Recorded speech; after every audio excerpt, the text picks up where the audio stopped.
The Ghost Squadron, Act I. September 1943.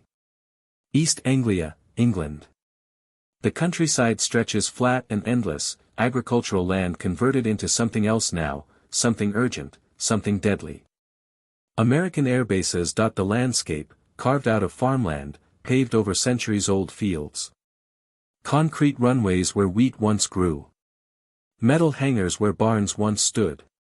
The transformation happened quickly, brutally efficient, because the war demanded it.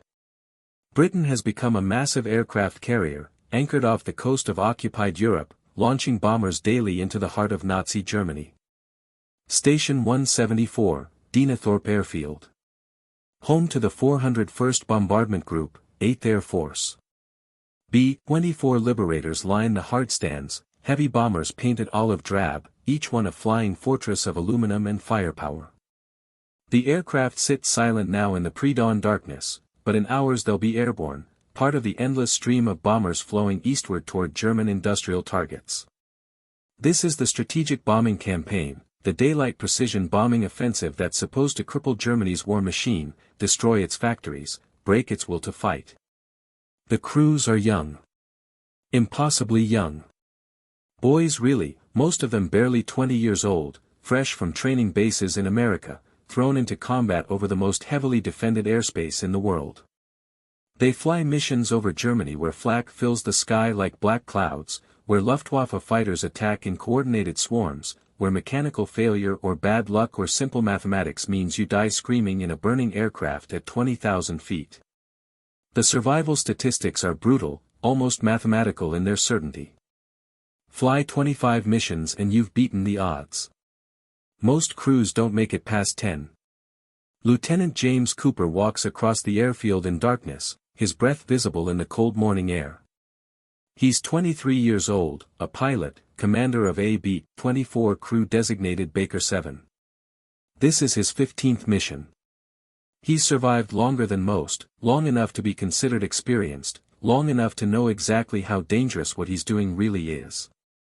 The early missions were terrifying because he didn't know what to expect. These later missions are terrifying because he knows exactly what's coming. His crew is already at the aircraft, performing pre-flight checks by flashlight. 10 men total. Cooper the pilot. Lieutenant Frank Morrison, co-pilot, a kid from Iowa who still writes letters to his mother every day. Sergeant Mike O'Brien, navigator, a former math teacher with an uncanny ability to find targets through clouds and flak. Sergeant Tommy Walsh, bombardier, steady hands, cold nerves, the man who actually releases the bombs when they reach the target. 6 gunners scattered throughout the aircraft, boys with nicknames instead of ranks, techs in Brooklyn and Red in Chicago, farm kids and city kids unified by fear and duty and the simple desire to survive long enough to go home. They've flown together for 4 months now. They've learned each other's rhythms, each other's fears, each other's limits. They function as a unit, a crew, a family forged in fire and fear. They've watched other crews die, seen bombers explode in midair, witnessed friends burn or fall or simply disappear into the North Sea. They don't talk about it. Talking makes it real. They focus on the mission, the next target, the next flight. 1 mission at a time. 25 total. Then maybe, they get to go home. The briefing comes at 0400 hours. The crews gather in a wooden building, crowded together on benches, smoking cigarettes, drinking bitter coffee, trying to wake up, trying to prepare mentally for whatever's coming. The intelligence officer pulls back a curtain revealing a large map of Europe. A red string stretches from England across the North Sea, across Holland, deep into Germany, terminating at a city in the industrial Ruhr Valley. Essen. Steel mills, armament factories, the heart of German war production. The crews groan collectively. Essen means heavy flak, concentrated anti-aircraft defenses, hundreds of guns firing time-fused shells designed to explode at bomber altitude. It means fighter attacks from multiple Luftwaffe bases within range. It means a long flight over enemy territory with minimal fighter escort because the American P-47 Thunderbolts don't have the range to accompany bombers all the way to the target and back. It means high casualties, aircraft lost, crews killed or captured. The intelligence officer provides details with professional detachment. Target identification photographs. Known flak battery positions. Expected fighter opposition. Weather forecast, cloudy over the target, visibility questionable. Backup targets if the primary can't be bombed. The mission is presented as routine, just another bombing raid, but everyone in the room knows better. This is a maximum effort mission, everything the 8th Air Force can put in the air, hundreds of bombers attacking simultaneously, accepting losses as necessary cost of destroying German industry. Cooper listens, memorizes details, calculates risks. His crew depends on his judgment, his decisions, his ability to bring them home. The responsibility weighs constantly, never lifts. Every order he gives might be the one that gets them killed. Every choice matters. Abort too early and you're a coward. Push too hard and you're reckless. The line between courage and stupidity is invisible until after the mission when you're either alive or dead and the distinction becomes obvious. Takeoff is scheduled for 0630 hours. The crews return to their aircraft, complete final preparations, wait for the signal. The bombers will depart in sequence, forming up over England into a massive formation, hundreds of aircraft organized into combat boxes, staggered altitudes, mutually supporting fields of fire. The formation is defensive, designed so that each bomber's guns protect adjacent aircraft, creating overlapping zones of fire that make fighter attacks costly. Flying in formation is essential for survival, essential for effectiveness. A bomber that falls out of formation, damaged or mechanical trouble, becomes easy prey for fighters. Cooper climbs into Baker 7 through the nose hatch, squeezes through the narrow passage to the cockpit, settles into the left seat. Morrison takes the right seat, begins checking instruments, calling out readings. The flight engineer starts engines one at a time, massive radial engines coughing, sputtering, catching, roaring to life. The aircraft shudders, vibrates, 33 tons of aluminum and steel and fuel and bombs preparing for flight. The tower gives clearance. Baker 7 taxis toward the runway, joins the queue of bombers waiting for takeoff. One by one they depart, disappearing into the darkness, only their navigation lights visible, red and green and white dots moving against black sky. Cooper's turn comes. He advances throttles, releases brakes, the bomber accelerates down the concrete runway, slowly at first, gaining speed reluctantly because it's overloaded with fuel and ordnance, barely capable of flight. The tail lifts. The nose comes up. The wheels leave the ground. They're airborne, committed now, no turning back. The climb to altitude takes an hour. The bombers circle endlessly over England, gradually gaining height, slowly assembling into formation.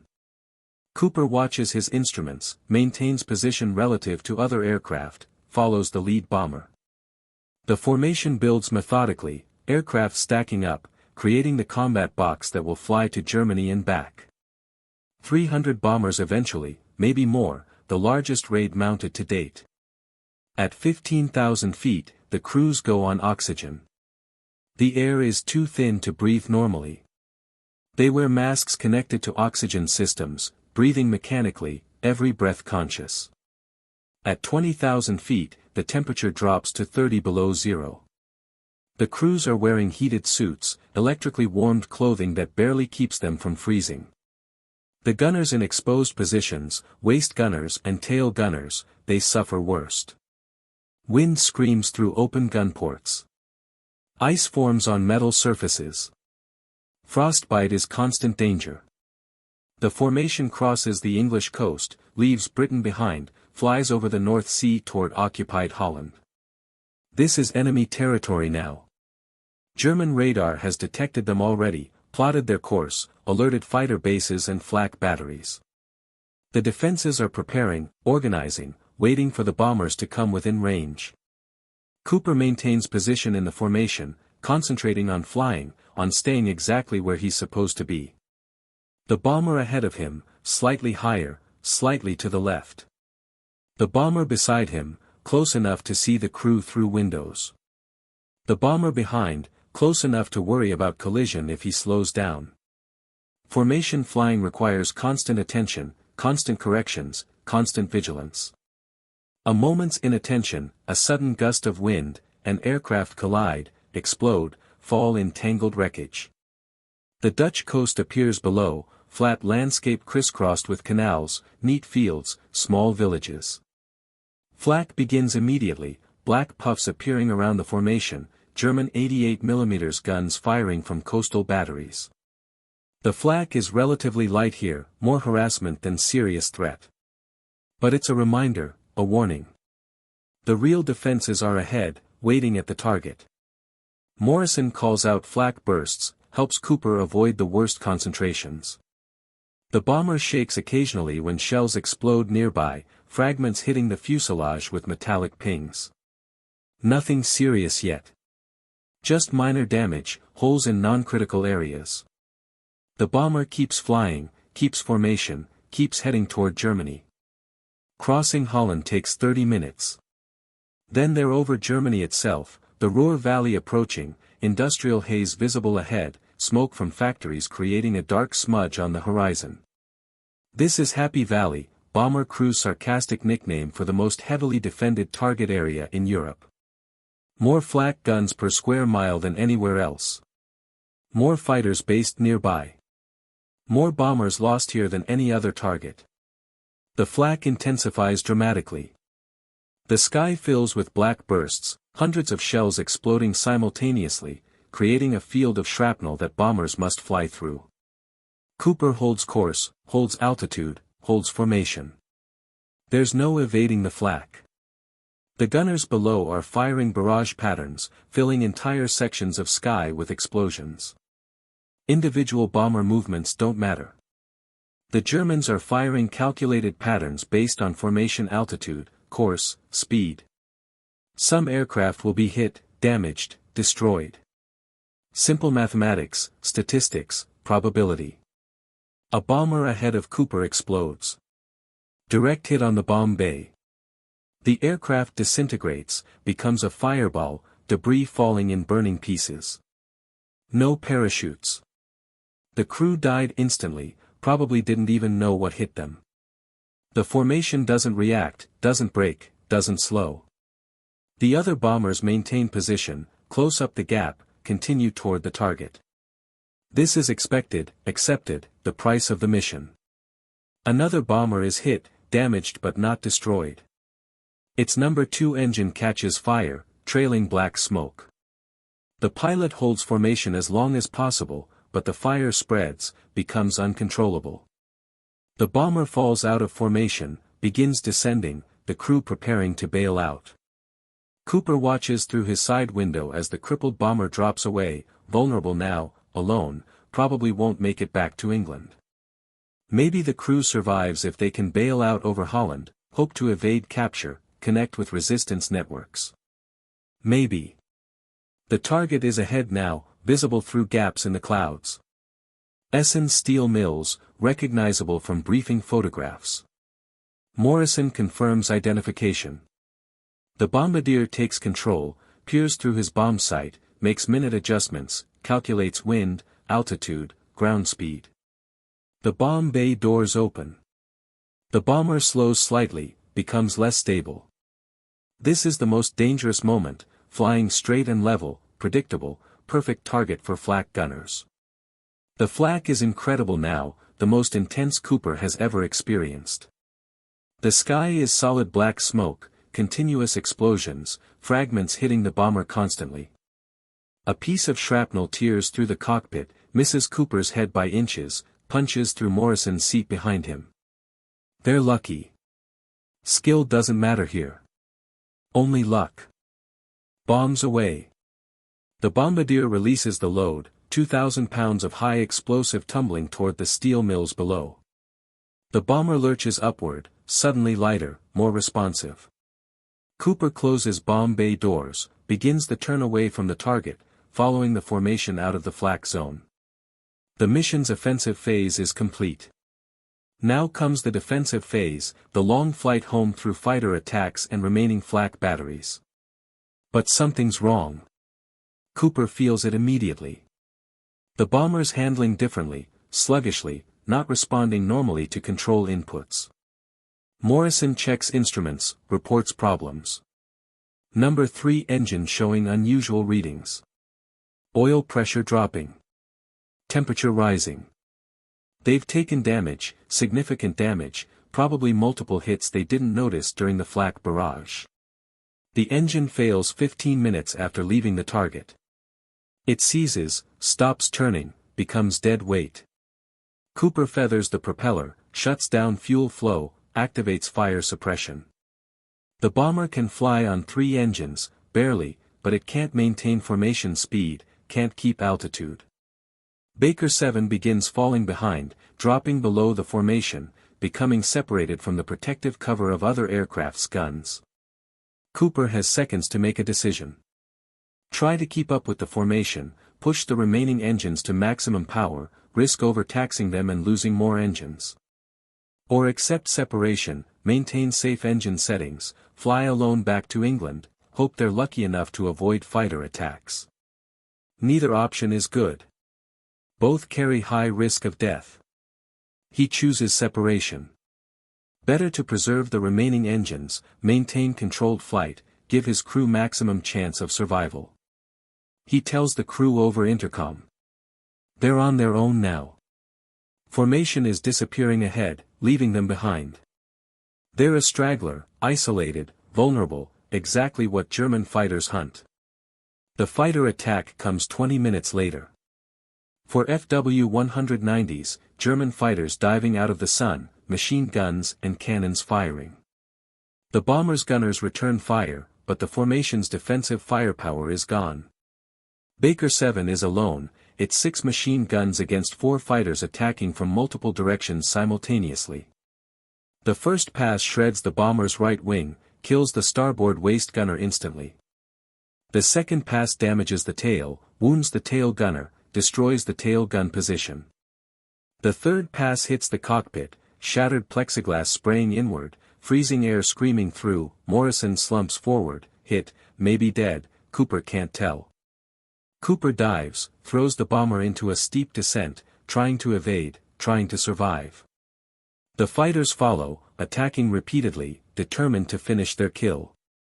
The bomber's gunners keep firing, keep fighting, but they're outmatched, overwhelmed.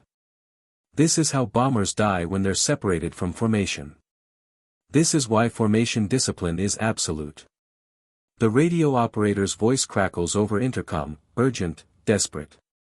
He's sending distress calls, broadcasting position, calling for help that won't come because they're too deep over enemy territory, too far from friendly forces. The navigator is calculating course to neutral Sweden, proposing they abandon the mission, fly north, internment instead of capture or death. Cooper rejects Sweden. They're going home. They're going back to England. They've survived this long, survived the flak, survived the fighters so far. They'll make it. They have to make it. His crew depends on him. He won't give up, won't quit, won't accept anything except getting them home. The fighters break off suddenly. They're low on fuel or ammunition, returning to base. Baker 7 is still flying, barely, damaged extensively but still airborne. Cooper pulls out of the dive, levels off at 8,000 feet, assesses damage. Number 3 engine dead. Number 2 engine damaged, running rough but producing some power. The right wing is shredded, multiple large holes, structural damage visible. The tail is barely attached, control cables damaged, rudder response minimal. Morrison is unconscious, bleeding from head wound, still alive but needs medical attention immediately. They're over Holland now, heading west, flying low, trying to avoid German radar detection. The bomber is barely controllable, wants to roll right because of wing damage, requires constant corrections. Cooper is fighting the controls, physically wrestling with them, exhausted but unable to rest. The co-pilot position is empty, Morrison is down, there's nobody to spell him. He has to fly the entire way back to England alone. The Dutch coast appears ahead. The North Sea beyond, grey water stretching to the horizon, England somewhere past that water, home somewhere past that horizon. They've made it this far. Just a little further. Just across the water. Just home. But the bomber is failing. Number 2 engine quits, seized up, dead. They're down to 2 engines now, struggling to maintain altitude, barely above the waves. The damaged wing is getting worse, metal fatigue spreading, structural failure imminent. Cooper calculates distances, airspeed, descent rate. The mathematics are brutal. They won't make it to England. They'll ditch in the North Sea, best case scenario.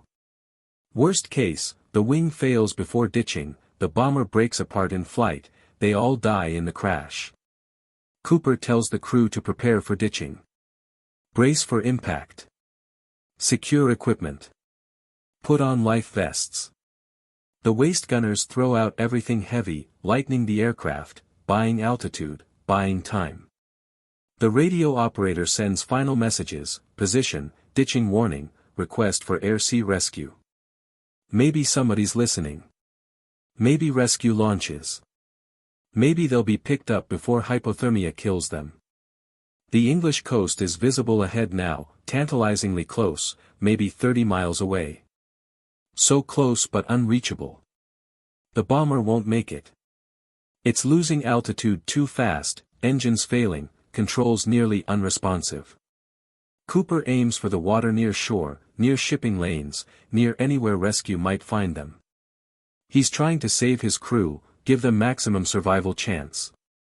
That's all he can do now. The right wing fails catastrophically. The entire outer section tears off, flutters away, the bomber rolls violently right, impossible to control now, spinning, tumbling, falling toward the water. Cooper fights controls uselessly, no authority, no response, nothing working. The crew is screaming over intercom, terror raw and undeniable.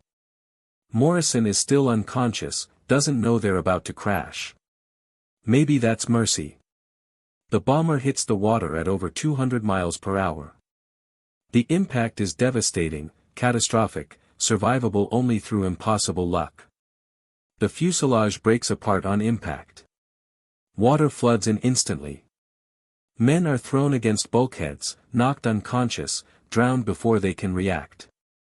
The bomber sinks in seconds, 33 tons of metal dragging men down into cold dark water.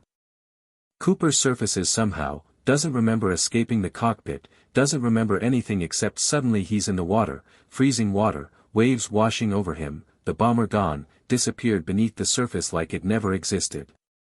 He looks around desperately, searching for his crew, seeing nothing but grey water and grey sky and pieces of floating debris.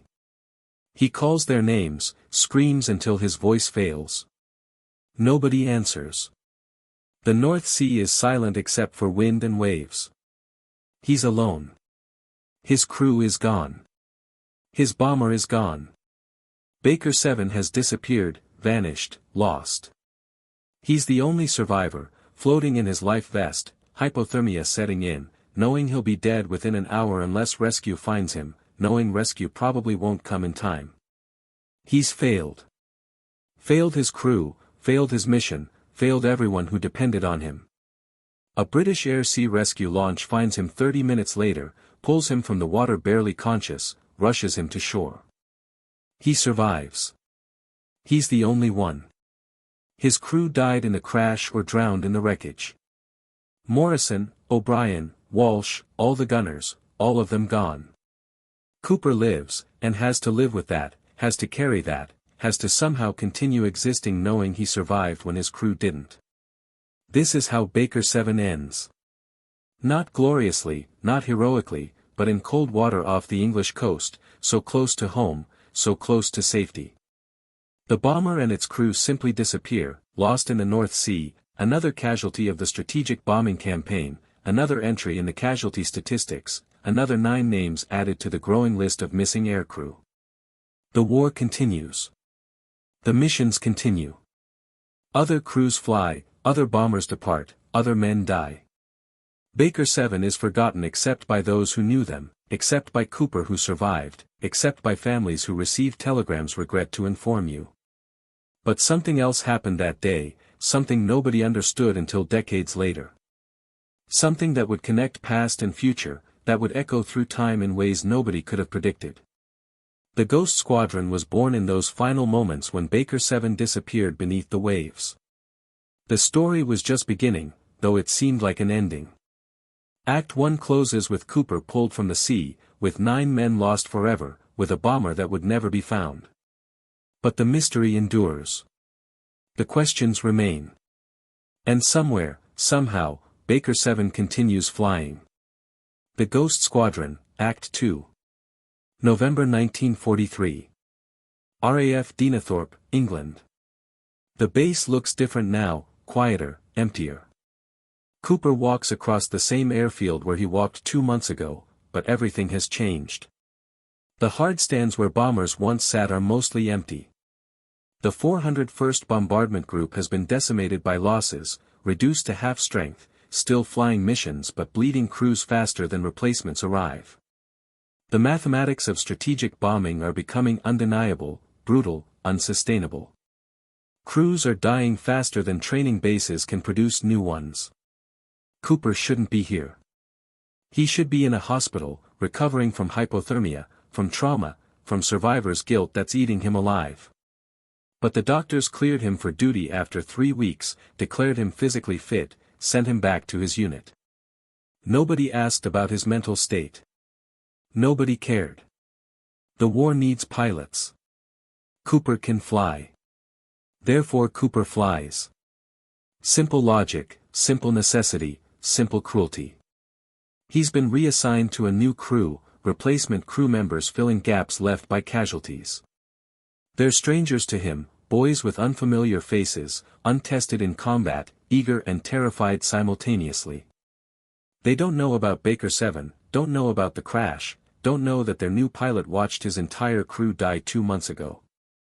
Cooper doesn't tell them. What would he say? How do you explain that kind of failure, that kind of loss? The nightmares are constant, unrelenting, inescapable.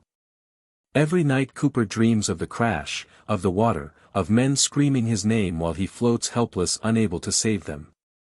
He wakes gasping, drowning in phantom water, Morrison's blood still fresh in memory, the sound of the bomber breaking apart replaying endlessly. He drinks to sleep, bourbon stolen from officers' club, enough alcohol to numb the memories temporarily. It doesn't work. The dreams always return. He flies missions mechanically now, without the fear that paralyzed him before, without the hope that motivated him initially. He's empty, hollowed out, going through motions because orders require it. His new crew senses something wrong, something broken in their pilot, but they don't question it. Who questions anything in wartime? You fly, you fight, you die, or you don't. Everything else is irrelevant. December 1943. Cooper's 4th mission with the new crew. The target is Bremen, another industrial city, another maximum effort raid. The formation assembles over England, crosses the North Sea, penetrates German airspace. The flak is heavy, the fighters aggressive. A bomber ahead of Cooper explodes, direct hit, instant death for the crew. Another bomber falls out of formation trailing fire, crew bailing out, parachutes blossoming white against gray sky. The mission proceeds. The bombs are dropped. The formation turns for home. Cooper flies automatically, mechanically perfect, emotionally dead.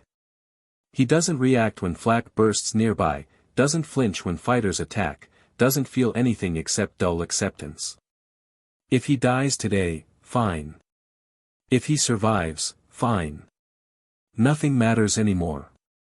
His crew is already dead, the crew that mattered, the men he failed. These new crew members are just replacements, temporary assignments, strangers who happen to occupy the same aircraft. They make it back to England. The debriefing is routine.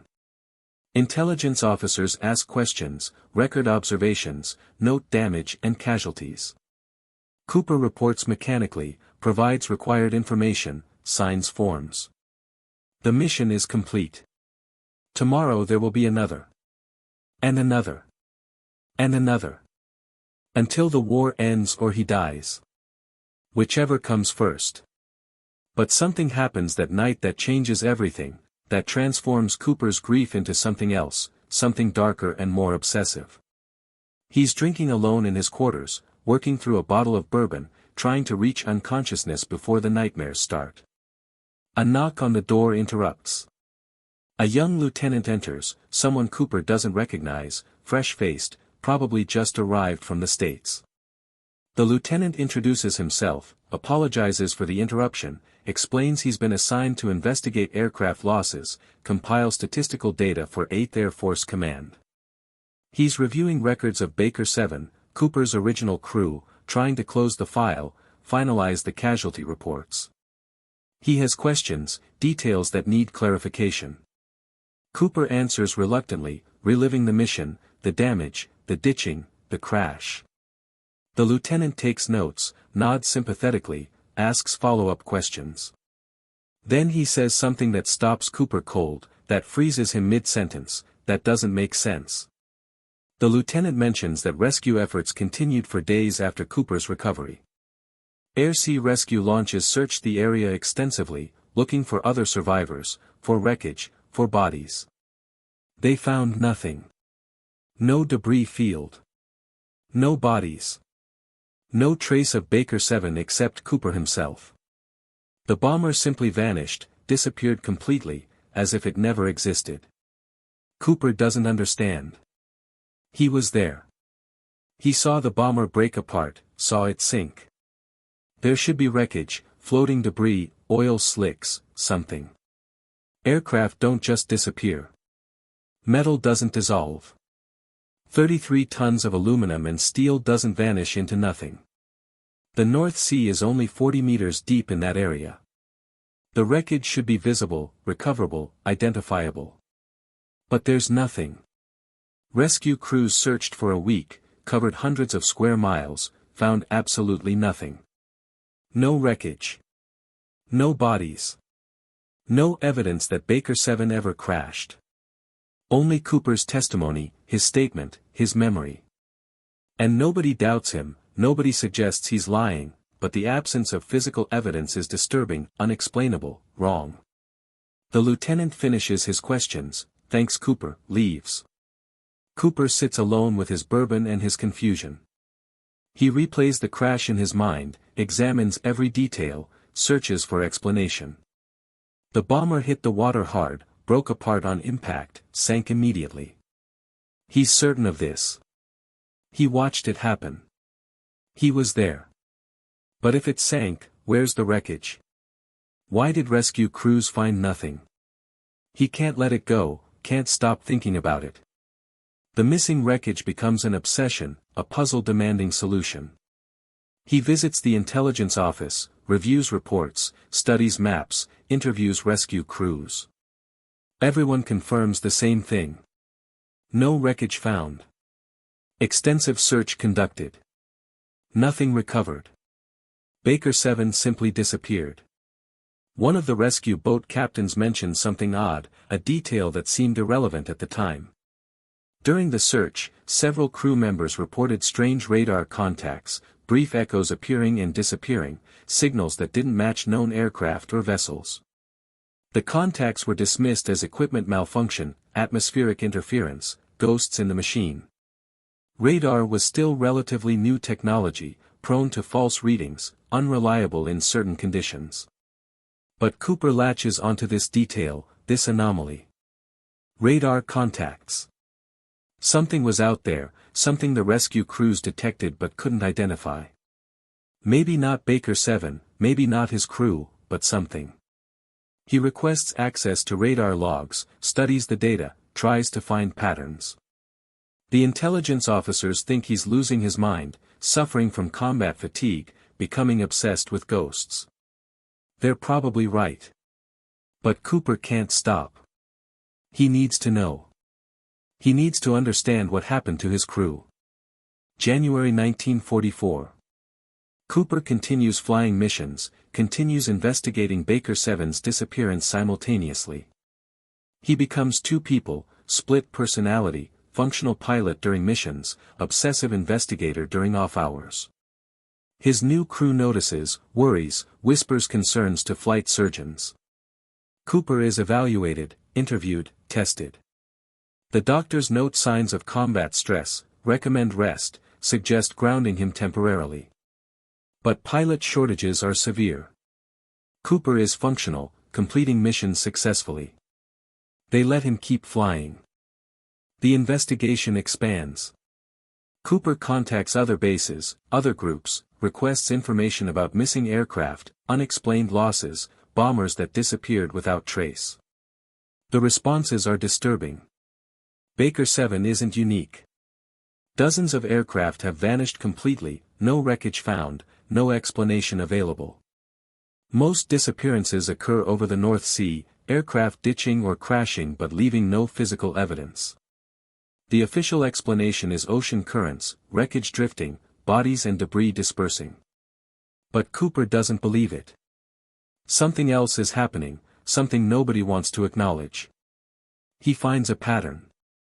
The disappearances cluster around specific coordinates, specific areas of the North Sea.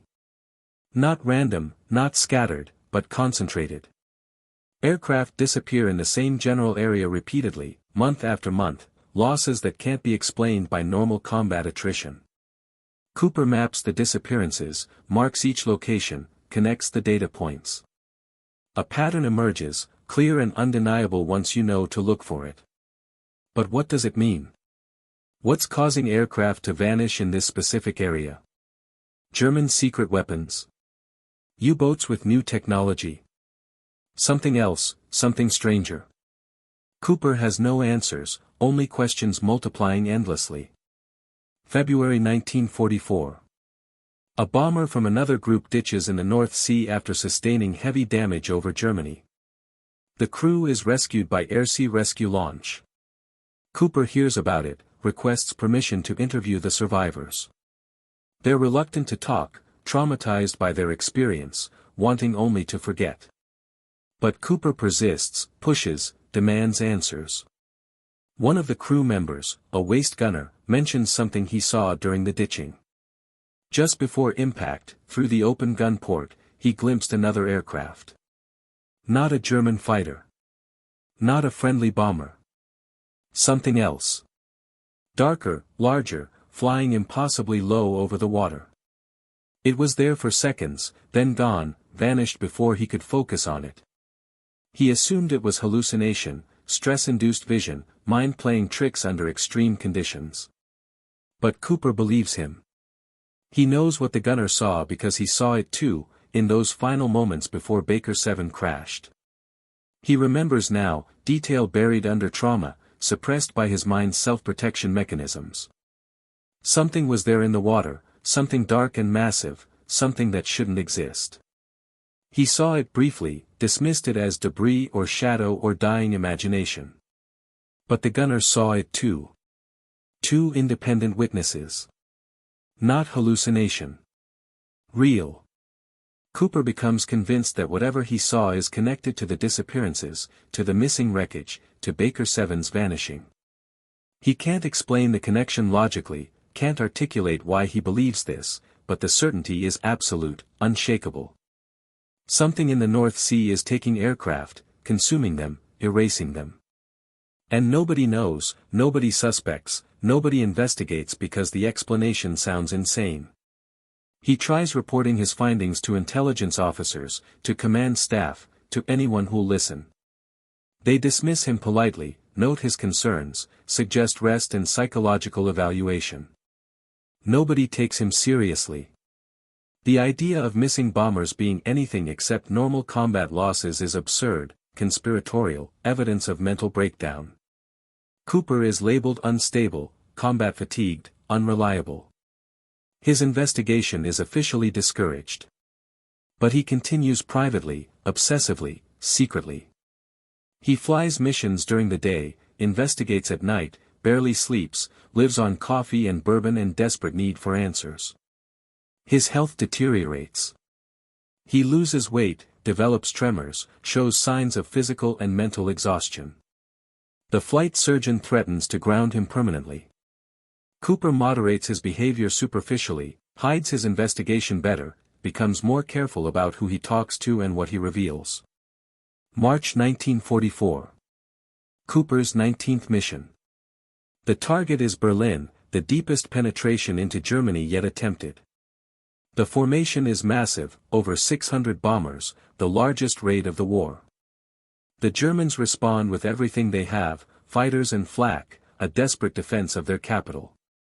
The battle is apocalyptic, bombers falling constantly, parachutes filling the sky, aircraft exploding, trailing fire, spinning earthward.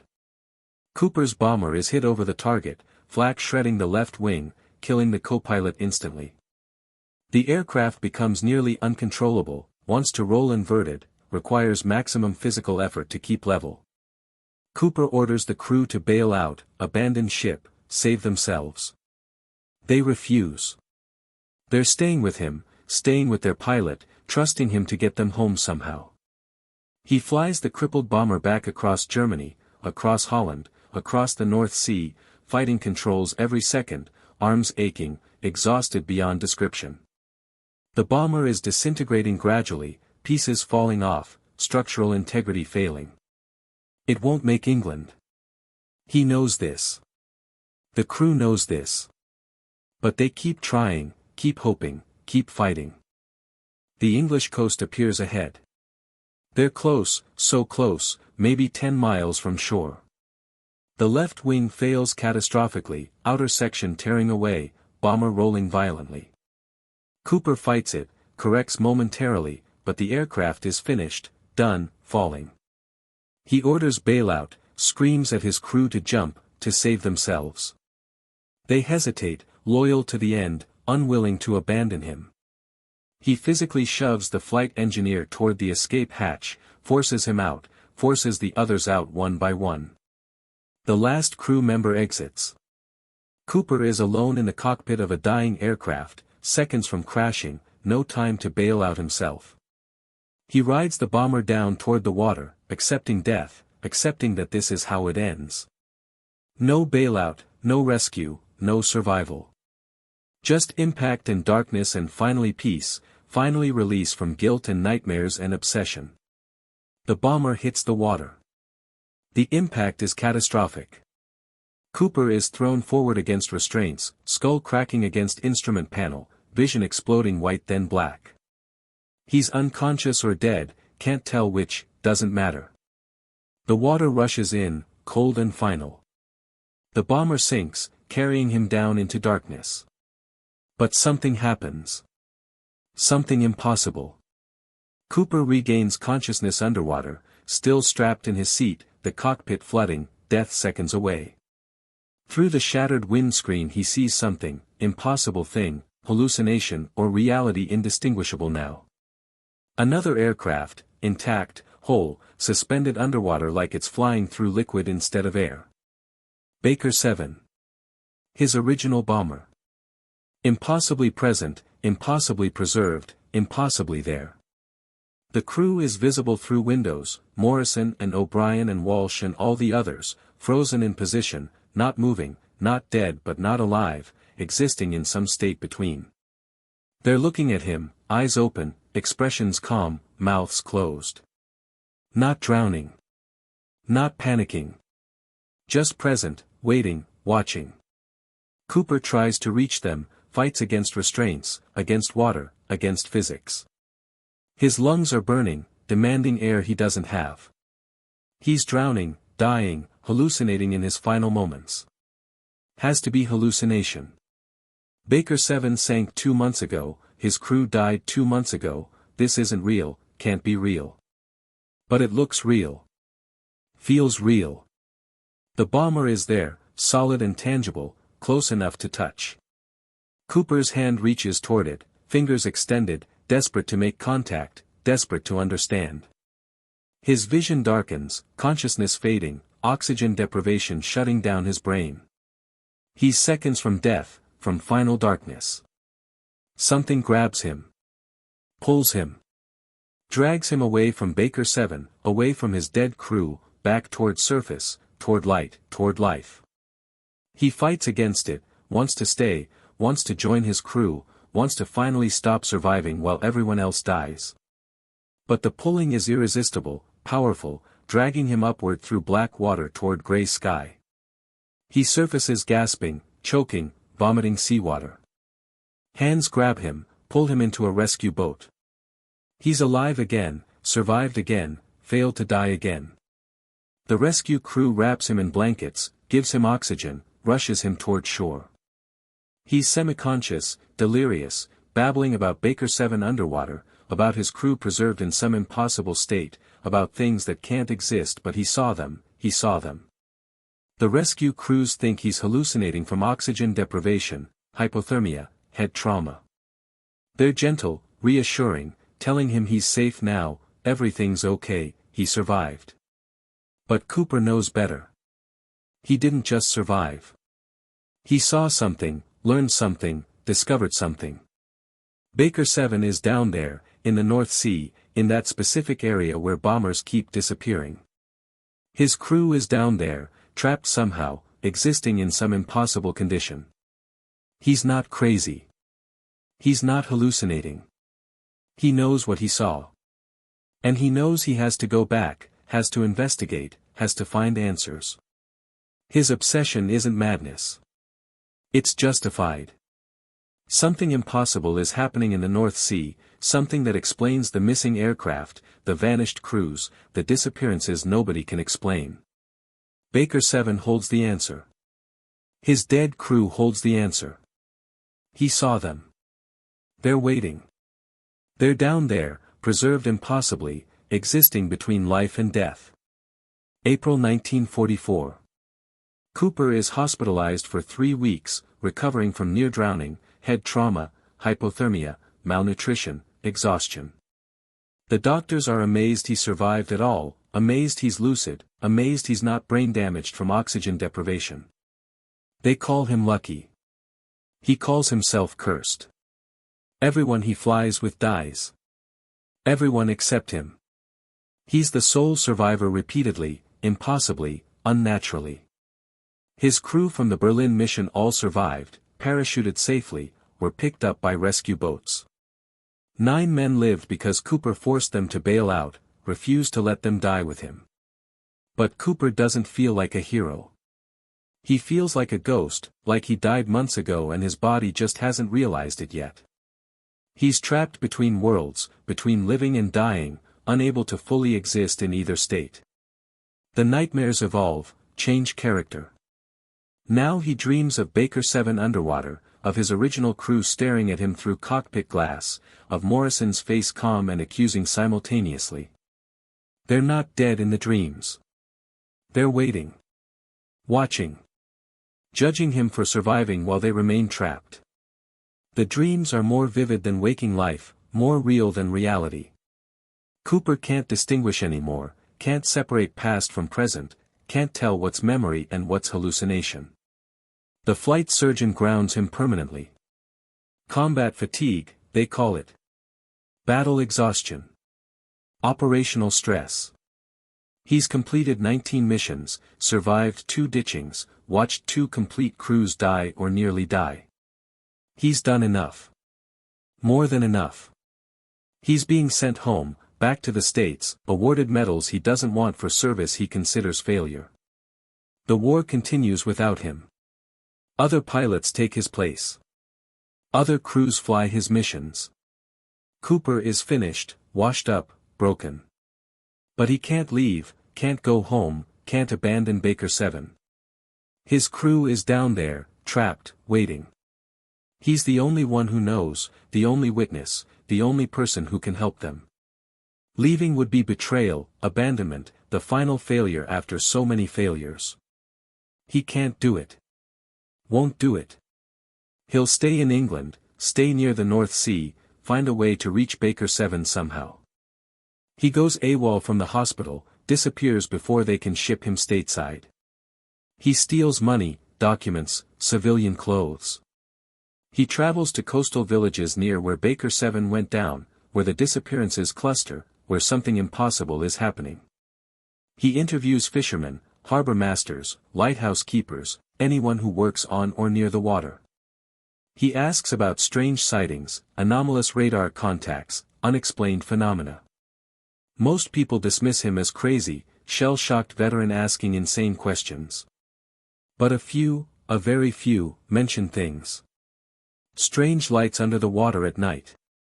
Sounds that don't match any known vessel or creature. Areas where boats lose power mysteriously, where compasses spin randomly, where electronics malfunction. Local superstition, mostly, sailors' tales, nothing substantiated. But patterns emerge. The same locations mentioned repeatedly. The same area where bombers disappear.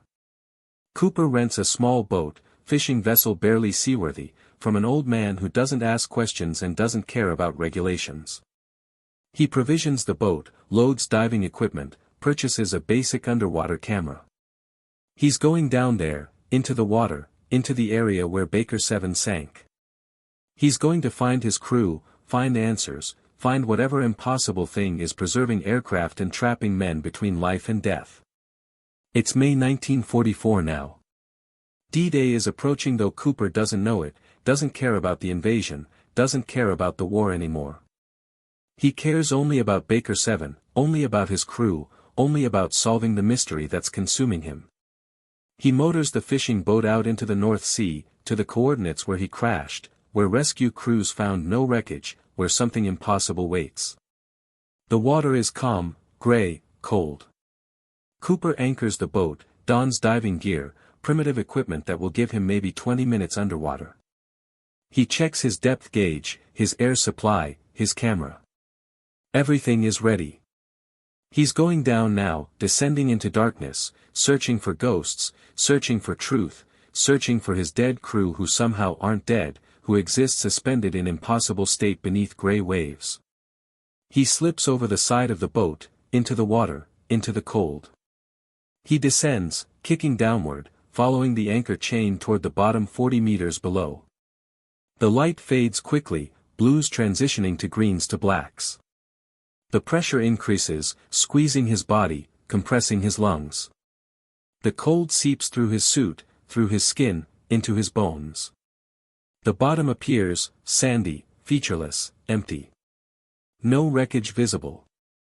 No debris. Nothing. Just sand and darkness and cold. Cooper swims in expanding circles, searching, hoping, desperate. His air supply is limited, maybe 15 minutes remaining. He has to find something, some evidence, some proof he's not insane. Then he sees it. Not wreckage. Not debris. Something else, something impossible. A shape in the darkness ahead, massive and solid and wrong. He swims toward it, heart pounding, lungs working hard against the pressure. The shape resolves gradually, becoming clearer, becoming identifiable, becoming impossible. An aircraft. Intact. Whole. Suspended just above the seafloor, resting on landing gear like it's parked on a runway instead of sitting underwater. Not corroded, not damaged by months of saltwater immersion, not colonized by marine life. Just present, preserved, impossibly intact. Baker 7. His bomber. His crew's tomb. Exactly where he saw it during his near-drowning hallucination that wasn't hallucination at all. Cooper approaches slowly, barely breathing, afraid sudden movement will shatter the vision, prove its illusion. But it remains solid, real, tangible. He reaches out, touches the fuselage, feels cold metal under his gloved hand. Real. Definitely real. He swims along the bomber's length, examining it, documenting it with his camera, trying to understand how this is possible, how an aircraft can sink intact, can rest on ocean bottom perfectly preserved. He reaches the cockpit, peers through side windows, shines his flashlight inside. And there they are, exactly as he saw them before. His crew. Morrison, O'Brien, Walsh, all of them, still at their positions, still in their seats, not decomposed, not eaten by sea creatures, not rotted by seawater. Preserved impossibly, frozen in time, trapped in some state that isn't life but isn't death either. Morrison's eyes are open, staring forward through the windscreen, expression calm and empty. His hands rest on the control yoke, positioned as if still flying. The head wound that killed him is visible, dried blood on his forehead, but he doesn't look dead, doesn't look like a corpse. He looks like a man sleeping with his eyes open, waiting to wake up. Cooper taps on the window, irrational impulse, desperate attempt at communication.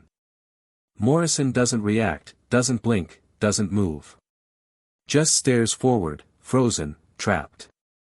Cooper tries the cockpit hatch, but it won't open, sealed somehow, immovable. He's outside looking in, separated from his crew by metal and glass and something else, some force or phenomenon he can't identify or understand. His air is running out, gauge showing 5 minutes remaining. He needs to surface, needs to ascend before he drowns down here. But he can't leave, can't abandon them again, can't surface without understanding what's happened, what's happening, what this means. He circles the bomber one more time, documenting everything, photographing from every angle, gathering evidence that will prove he's not insane, that Baker 7 is really here, really intact, really impossible.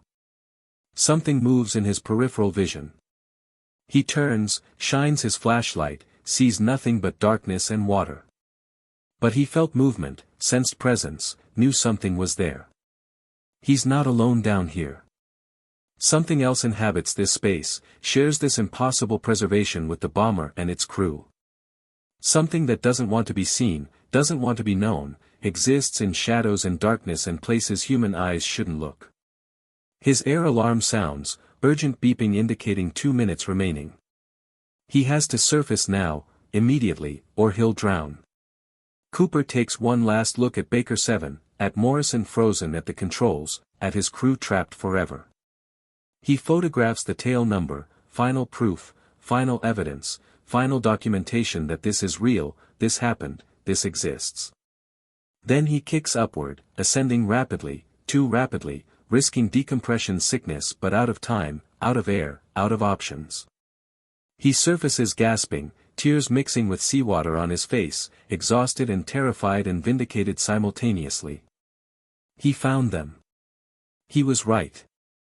Baker 7 is down there, his crew is down there, trapped in some impossible state that defies explanation. He climbs back into the fishing boat, strips off diving gear, checks his camera to verify the film is intact. Evidence secured. Proof obtained. Now he has to develop the photographs, show them to someone, make someone believe him, convince someone to investigate, to rescue his crew somehow, to end their impossible imprisonment.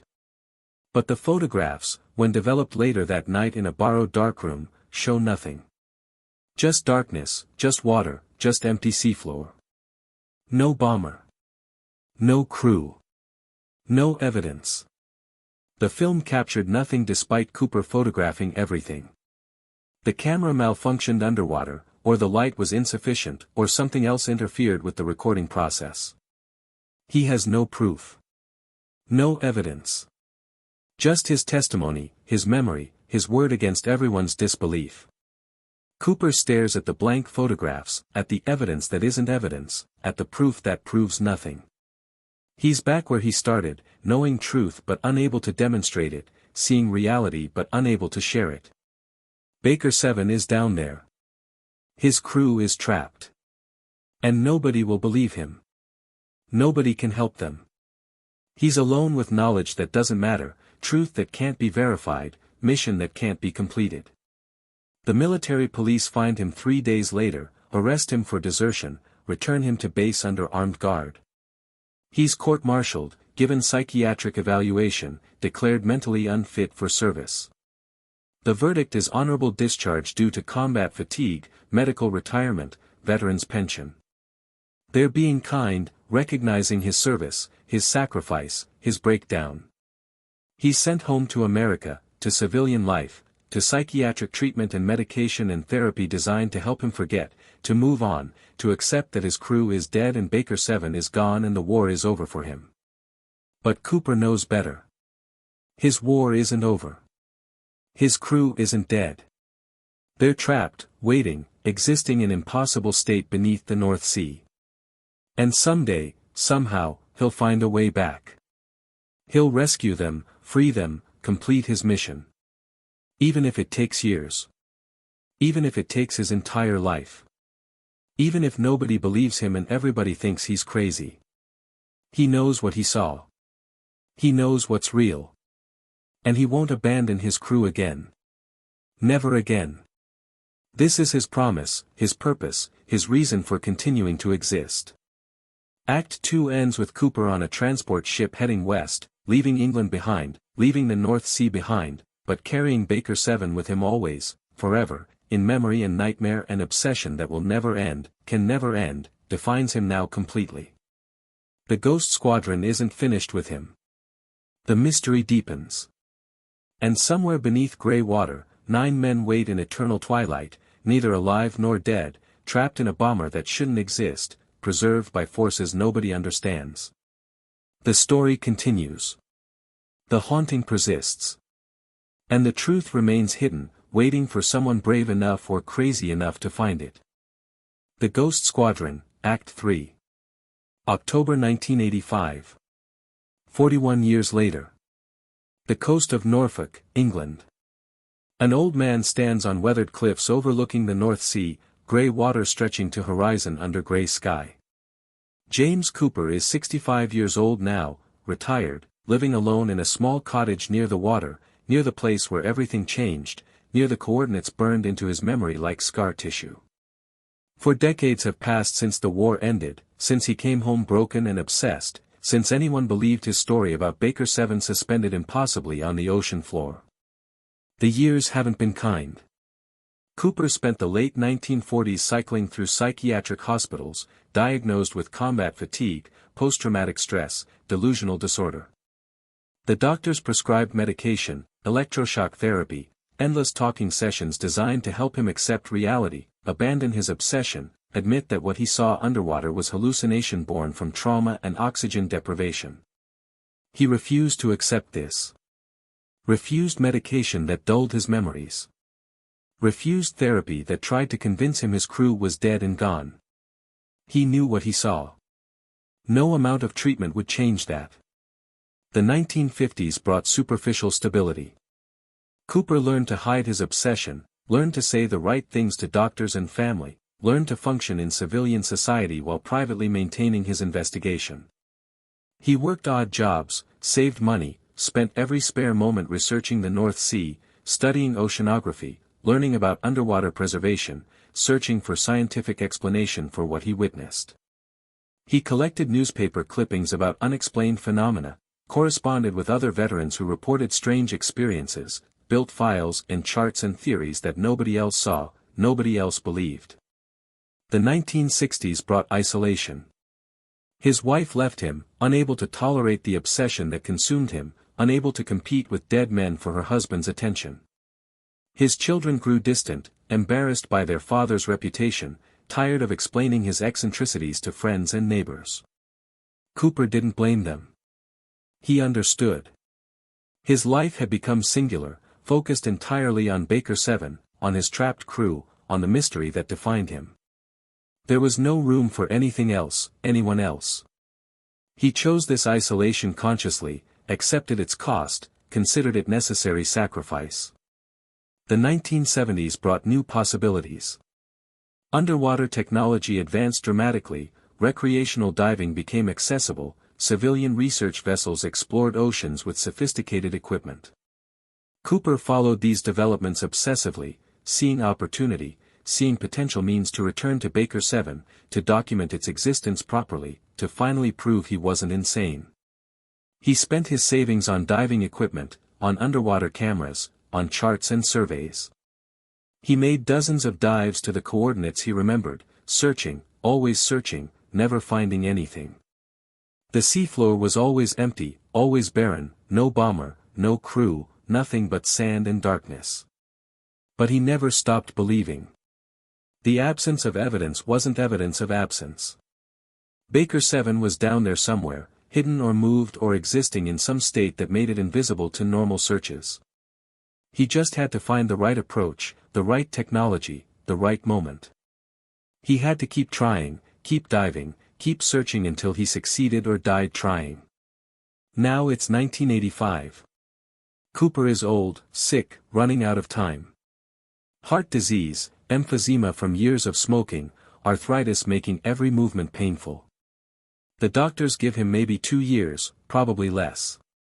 His body is failing, wearing out, preparing for death. But his mind remains sharp, his memory intact, his obsession undiminished by 4 decades of failure. He's still searching, still investigating, still refusing to abandon his crew. Something has changed recently though, something significant. Local fishermen have been reporting strange occurrences in the same area where Cooper's searches focus. Nets coming up empty from normally productive waters. Electronic equipment malfunctioning inexplicably. Unusual sonar readings showing large objects that disappear when vessels approach. The reports are dismissed as mechanical problems, as fish migration, as normal ocean phenomena. But Cooper recognizes the pattern. It's happening again, whatever happened in 1943, the same anomalies, the same unexplained events. He's been monitoring radio frequencies used by fishing vessels, listening to their communications, tracking reports of strange occurrences. The pattern is undeniable once you know to look for it. Activity is increasing, concentrated around specific coordinates, building towards something. Cooper doesn't know what, doesn't understand the mechanism, but he feels certainty deep in his bones. Baker 7 is becoming active again, manifesting again, approaching some threshold where it might be visible, accessible, recoverable. He has to go back one more time, has to make one final dive, has to try again while he still can. This might be his last chance, his final opportunity before age or illness kills him. He's prepared for this, anticipated this, kept his diving equipment maintained despite years of failed searches. His body is failing but he can manage one more dive, can descend one more time into cold water searching for impossible bomber and trapped crew. Cooper loads his equipment into an old truck, drives to the harbor, arranges boat rental from a fisherman who doesn't ask questions, doesn't care that Cooper is obviously too old and sick to be diving alone. Money changes hands, keys are provided, warnings about weather are ignored. Cooper motors out into the North Sea, toward coordinates memorized 42 years ago, toward the place where Baker 7 went down, toward answers or death, whichever comes first. The water is rougher than ideal, swells running 3 feet, wind picking up from the northeast. Diving alone in these conditions is suicidal, especially at his age, with his health problems. But Cooper doesn't care about safety, doesn't care about risk.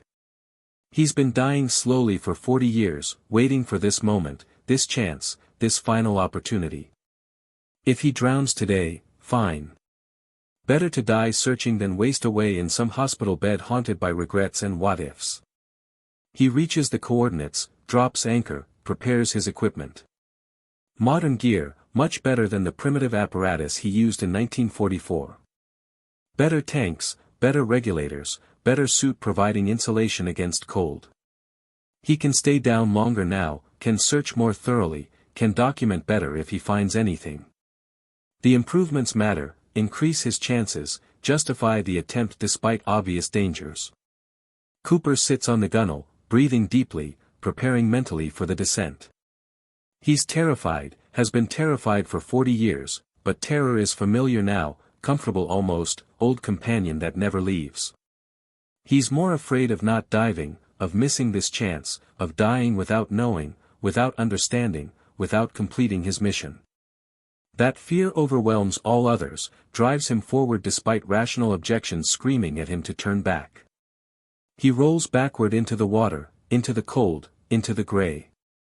The surface churns above him as he descends, following the anchor line down, kicking steadily despite aching joints, breathing carefully despite damaged lungs. The light fades rapidly, visibility deteriorating, darkness rising to meet him. His depth gauge shows 10 meters, 20, 30, approaching the bottom.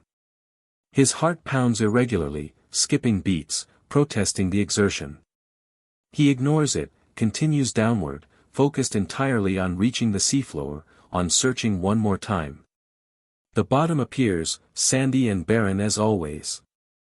Cooper releases the anchor line, swims in expanding circles, searching methodically despite knowing from experience he'll find nothing. The seafloor is empty, has been empty every time he's searched, will probably be empty this time too. But he has to try, has to search, has to honor the promise he made to his crew 42 years ago. His air consumption is high, anxiety and exertion and damaged lungs depleting his tanks faster than normal. He has maybe 20 minutes at this depth before he must ascend. 20 minutes to search hundreds of square meters of seafloor, to find something that's evaded detection for 4 decades, to accomplish impossible task one final time. Something appears in his peripheral vision, darker shadow against dark water. Cooper turns, shines his light, sees nothing. But the shadow was there, he's certain, something large and solid and wrong. He swims toward where it was, searching, hoping, desperate. His light illuminates sand, rocks, nothing unusual. But the shadow was there, he saw it, didn't imagine it, couldn't have imagined it. Then the water changes, subtle shift in temperature or pressure or something else Cooper can't identify. The darkness ahead seems deeper somehow, more solid, three-dimensional rather than just absence of light. He swims toward it, heart racing, lungs working hard, knowing this is different, this is real, this is finally happening. The darkness resolves into shape, massive form emerging from nothing, materializing like photograph developing in chemical bath. Metal appears, riveted aluminum panels, wings, fuselage, tail section. An aircraft, intact and whole and impossible. Baker 7, exactly as he remembers, exactly as he's seen in nightmares for 40 years, resting on the seafloor like it's been waiting, waiting for him to return, waiting for this moment. Cooper approaches slowly, trembling, tears mixing with seawater inside his mask. He's vindicated, proven right, not insane after all. The bomber is real, exists, has been here all along hidden somehow, invisible to normal searches but present, always present, waiting. He reaches out, touches the fuselage, feels cold metal solid and tangible under his gloved hand. Real, definitely real, undeniably real. He swims along the bomber's length, examining every detail, noting how perfectly preserved it is. No corrosion, no marine growth, no deterioration from decades of saltwater immersion. The paint is faded but intact, the serial numbers still visible, the national insignia recognizable. This is Baker 7, his aircraft, his responsibility, his failure and his redemption simultaneously. The cockpit beckons, draws him forward, pulls him toward the crew he abandoned, the men who've waited 42 years for rescue that never came. Cooper positions himself at the side window, shines his light inside, prepares himself for what he knows he'll see but dreads seeing, needs to see but fears seeing. They're there. All of them. Morrison in the co-pilot's seat, exactly where he died, head wound visible, eyes open staring forward. O'Brien at the navigator station, charts spread before him, pencil still in hand. Walsh in the bombardier position, bent over his sight, frozen mid-calculation. The gunners at their stations, manning weapons that will never fire again. 9 men preserved impossibly, trapped in moment of death, existing in state between life and extinction that defies all natural law. But something is different now, something has changed since Cooper saw them in 1944. The crew looks older somehow, aged despite being dead, despite being preserved. Morrison's hair is gray at the temples now, wrinkles visible around his eyes. O'Brien's hands show age spots, skin weathered and worn. They've been aging here underwater, changing slowly over decades, experiencing time somehow despite being dead, despite being frozen. Cooper stares in horror and fascination simultaneously. This isn't preservation, isn't suspended animation, isn't any natural phenomenon. This is something else, something impossible, something that violates fundamental laws of physics and biology. The crew is dead but not dead, aging but not alive, existing in impossible state that shouldn't be possible but clearly is. Morrison's eyes move. Slight motion, barely perceptible, but definite. His gaze shifts, turns, focuses on Cooper at the window. Recognition appears in those dead eyes, awareness, consciousness. Morrison sees him, knows him, recognizes the pilot who survived while everyone else died, who escaped while they remained trapped. Cooper recoils in shock, kicks backward away from the window, breathing hard, heart hammering irregularly. This is impossible, beyond impossible, utterly incomprehensible. Morrison is dead, has been dead for 42 years, can't be conscious, can't be aware, can't be looking at him with accusation and sadness and something else, something worse, something like pity. But Morrison's lips move now, forming words Cooper can't hear through glass and water but can read clearly. "Help us," Morrison mouths. "Please help us." The other crew members are moving too now, slowly, incrementally, turning their heads, focusing their eyes on Cooper, all of them aware, all of them conscious, all of them trapped in dead bodies that continue existing impossibly decades after death should have claimed them. Cooper tries to respond, tries to communicate, but how? He can't speak underwater, can't enter the bomber, can't reach his crew. He's separated by metal and glass and something else, some barrier that keeps them trapped, keeps them isolated, keeps them existing in this impossible state. He gestures frantically, tries to convey that he understands, that he came back, that he never forgot them, that he's been searching for 40 years. But what can he do? How can he help them? How can he free them from whatever is holding them here, preserving them, trapping them between life and death? He doesn't know, has no answers, has spent 40 years searching without developing any plan for what to do if he actually found them. His air alarm sounds, urgent beeping indicating 5 minutes remaining. He has to ascend soon, has to surface before he runs out of air and drowns here beside his crew.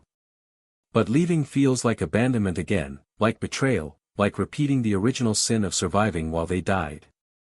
He can't leave them, not again, not when he's finally found them, finally confirmed they're real, finally validated 40 years of obsession. Morrison shakes his head slowly, deliberately. His lips form different words now. "Go," he mouths. "Surface. Live." The other crew members nod agreement, expressions sad but accepting, understanding that Cooper can't stay, can't help them now, can only witness their impossible existence and carry that knowledge back to the surface. Cooper backs away slowly, reluctantly, maintaining eye contact with Morrison until the darkness swallows the bomber again, until Baker 7 fades back into whatever impossible space it occupies, until he's alone in empty water with failing air and irregular heartbeat and mind reeling from what he's witnessed. He ascends too quickly, risking decompression sickness, but his air is depleted, his body is failing, he has no choice. The surface seems infinitely far away, unreachable, impossible distance. His vision tunnels, narrows, darkness encroaching from the edges. His heart skips beats, stutters, struggles. He's dying, probably dying, body finally giving out after 65 years of use and abuse and neglect. But he reaches the surface, breaks through into air and light, gasps and coughs and vomits seawater. He clings to the anchor line, too weak to climb into the boat, barely able to keep his head above water. His heart is racing now, beating irregularly, pain radiating through his chest and left arm. Heart attack, probably massive, probably fatal. He's dying here in the water, within sight of shore, after finally finding what he's searched for all these years. The irony isn't lost on him. He found Baker 7, confirmed his crew's impossible existence, validated 40 years of obsession, and now he'll die before telling anyone, before sharing the discovery, before completing his mission. He'll drown or die from heart attack, his body will be found floating beside his rented boat, the truth will die with him, Baker 7 will fade back into mystery and legend, his crew will remain trapped forever. But a fishing vessel appears, drawn by Cooper's anchored boat, concerned about solitary diver in rough conditions. They pull him from the water, administer CPR, radio for helicopter evacuation. Cooper drifts in and out of consciousness, mumbling about bombers and crews and impossible preservation, words dismissed as delirium, trauma-induced babbling from drowning victim.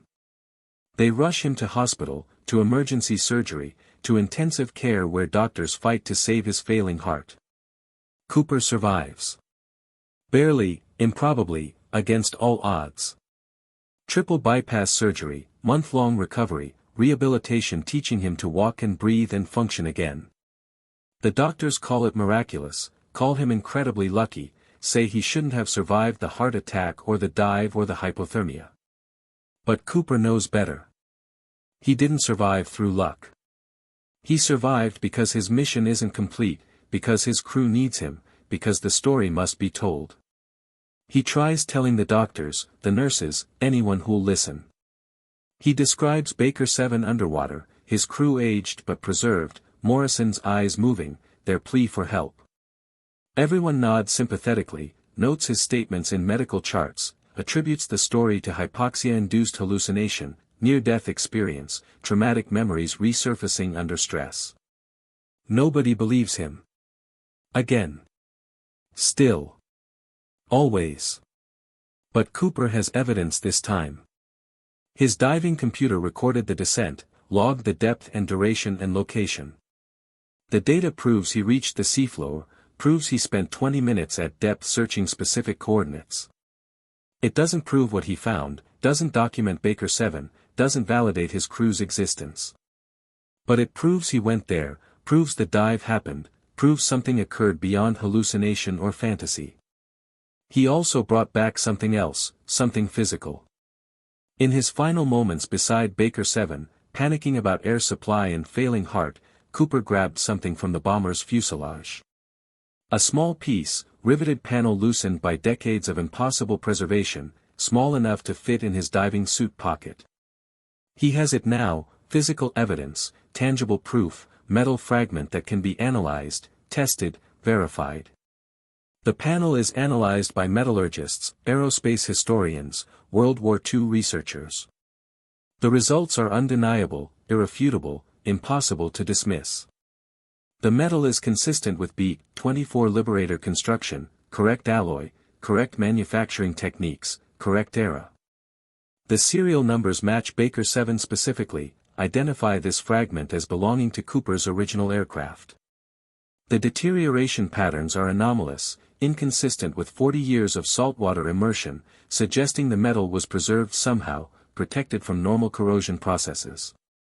The evidence creates ripples, attracts attention, generates interest. Researchers want to investigate, want to search the coordinates Cooper provided, want to find Baker 7 and document its impossible preservation. The military becomes involved, Navy diving teams, oceanographic research vessels, sophisticated sonar equipment. They search the area extensively, map the seafloor completely, find absolutely nothing. No bomber, no debris, no evidence Baker 7 was ever there. But they find something else, something equally impossible. The sonar readings show an anomaly in that specific location, distortion in the water column, area where normal physics seems suspended or altered. The anomaly appears and disappears irregularly, unpredictably, resisting all attempts at measurement or documentation. Scientists propose theories, quantum phenomena, dimensional interfaces, exotic matter, explanations that sound like science fiction but might be science fact. The investigation continues through 1986, into 1987, attracting international attention, generating headlines, becoming sensation. Cooper's story is vindicated partially, accepted as genuine experience even if unexplainable, recognized as something beyond simple hallucination or mental illness. He's interviewed extensively, his testimony recorded for history, his evidence preserved in archives and museums. But Baker 7 remains elusive, hidden, accessible only briefly, unpredictably, to specific individuals under specific conditions. Other divers visit the coordinates, search extensively, find nothing. The bomber appears only to Cooper, only when he's present, only during moments of crisis or extreme stress. The phenomenon is personal somehow, connected to him specifically, to his guilt, his obsession, his unbreakable bond with his dead crew. Cooper makes several more dives over the next 2 years, always finding Baker 7 when he searches alone, always losing it when others accompany him. His crew remains trapped, aging slowly, existing impossibly, pleading silently for rescue that Cooper can't provide. He tries everything, attempts to enter the bomber, to break windows, to free his crew. But the barrier is impermeable, unbreakable, maintained by forces beyond human understanding or control. The dives take their toll. Cooper's health deteriorates rapidly, heart weakening, lungs failing, body consumed by stress and exertion and age. The doctors forbid further diving, threaten hospitalization, warn that next dive will kill him certainly, immediately, without possibility of rescue. Cooper ignores them, continues diving, continues searching, continues attempting to free his crew. August 1988. Cooper's final dive. He's 68 years old, dying, given weeks to live. His heart is failing completely, lungs barely functional, body shutting down systematically. But Baker 7 has appeared again, manifested again, become accessible one final time. Cooper knows this is his last chance, his final opportunity, his closing window to complete the mission that's defined his life. He motors out alone despite protests, despite warnings, despite knowing he probably won't survive the dive. His son accompanies him to the harbor, begs him not to go, pleads for him to accept that some things can't be fixed, some missions can't be completed, some men can't be saved. Cooper embraces his son, apologizes for the absent father he was, explains that some debts must be paid regardless of cost, some promises must be kept regardless of consequences. The dive proceeds like all previous dives. Descent into cold water, search of familiar coordinates, discovery of impossible bomber, approach to cockpit where dead crew waits aging impossibly. But something is different this time, something has changed. The barrier that prevented entry is weaker now, permeable, responding to Cooper's determination and desperation.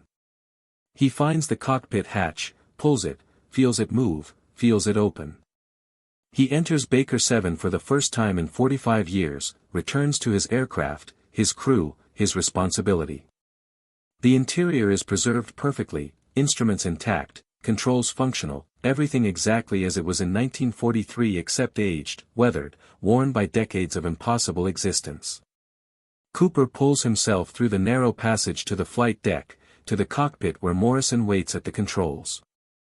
Morrison turns slowly, looks at Cooper with eyes that shouldn't be able to see, with consciousness that shouldn't exist in dead tissue. He smiles slightly, expression sad and grateful simultaneously. "You came back," he says, voice impossible, words forming in water-filled cockpit, sound transmitting through medium that shouldn't allow speech. "We knew you would. You never forgot us." Cooper tries to respond, tries to apologize, tries to explain 45 years of searching and failing and trying again. But Morrison shakes his head, cuts him off gently. "You did enough. More than enough. You survived, bore witness, kept our memory alive. That's all we needed, all we wanted. You can let go now. You can rest." The other crew members appear behind Morrison, O'Brien and Walsh and all the gunners, gathered in impossible space too small to contain them all, existing in state beyond physical law. They're smiling, accepting, grateful. They bear no resentment, no anger, no blame for Cooper's survival while they died.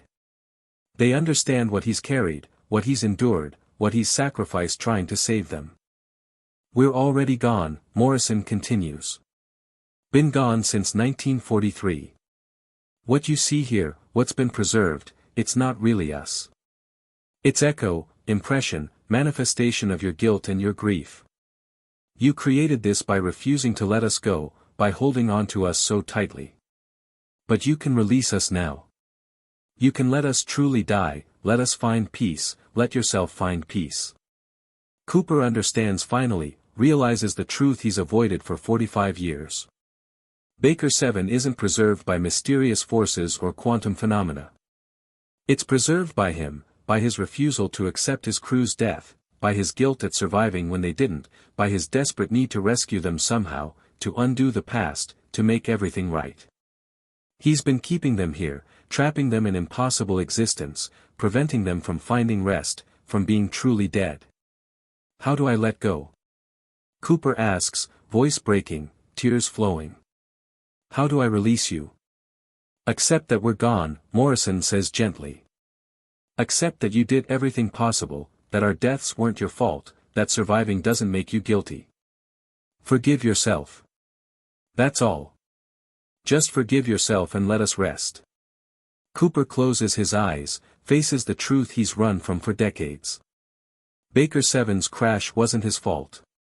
He couldn't control the flak that damaged the aircraft, couldn't prevent the engine failures, couldn't stop the wing from breaking. He made the best decisions possible with available information, saved his crew by forcing them to bail out, sacrificed himself attempting to save the aircraft. He didn't fail them. He survived through chance and luck, not through cowardice or abandonment. The guilt has been unnecessary, self-imposed, punishment for crime he didn't commit.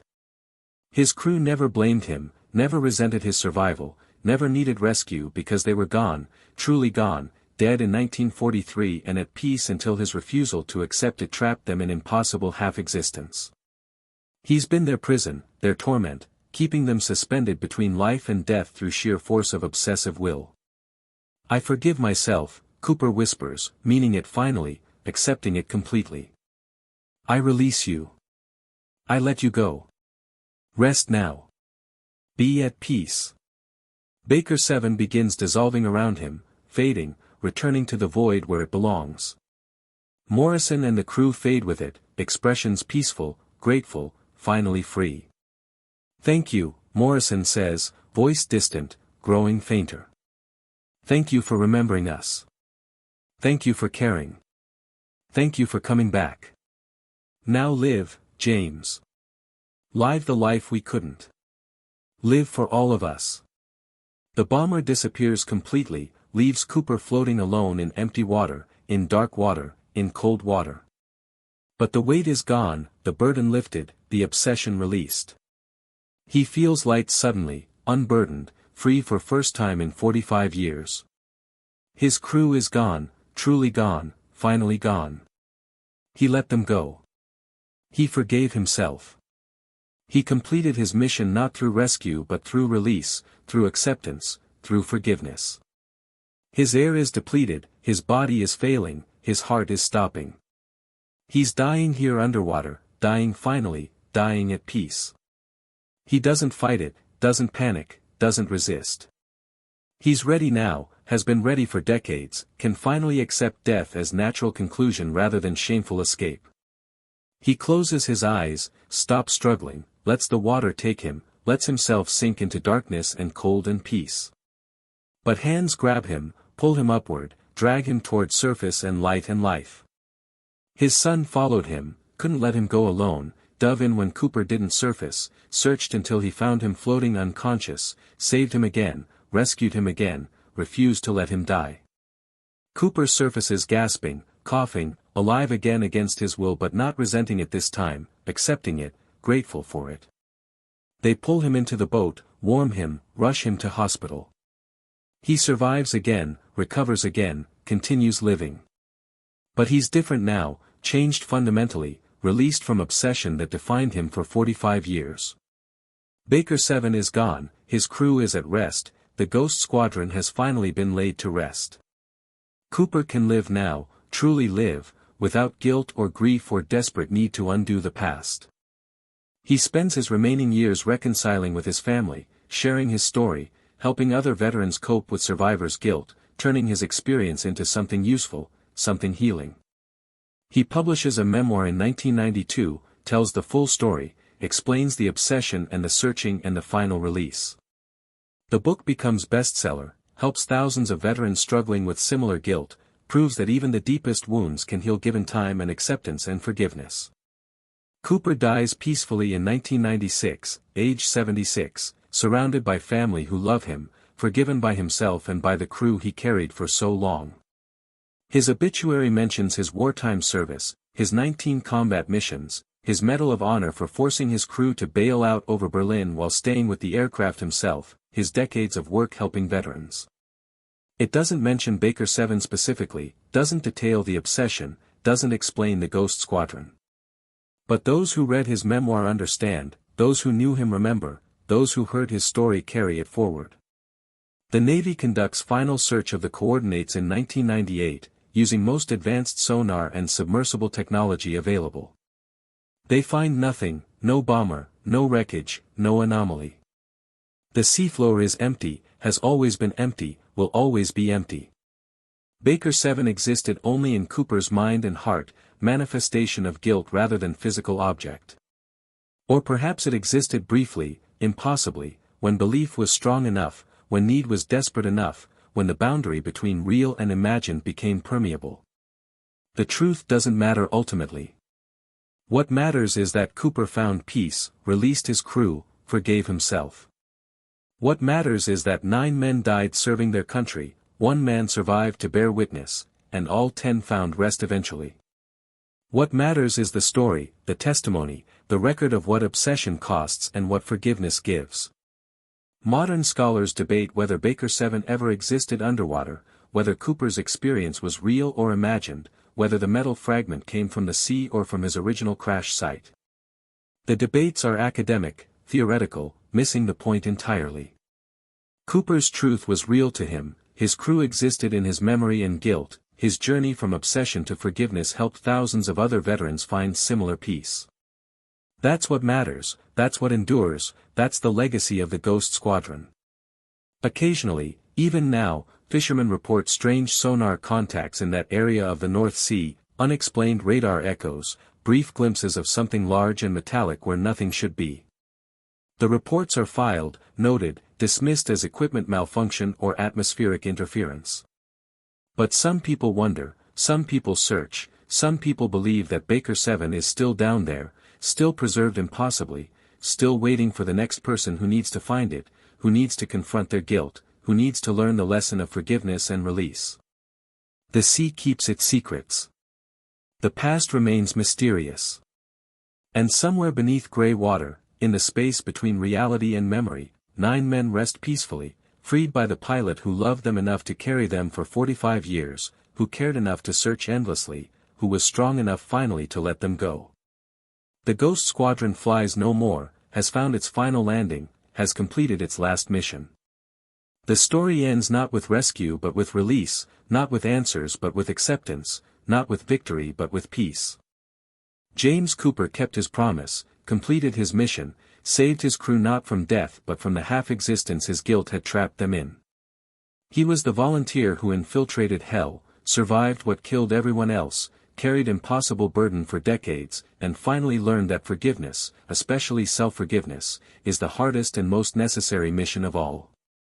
That's the truth of the Ghost Squadron, the meaning beneath the mystery, the lesson learned through 45 years of searching.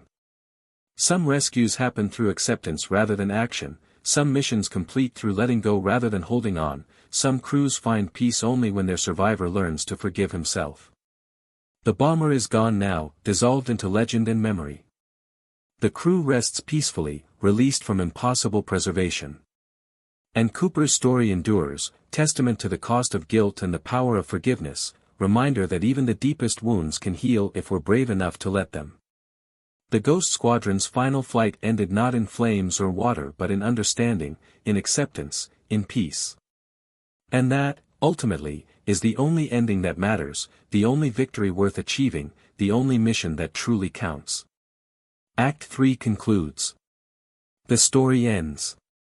The ghosts rest.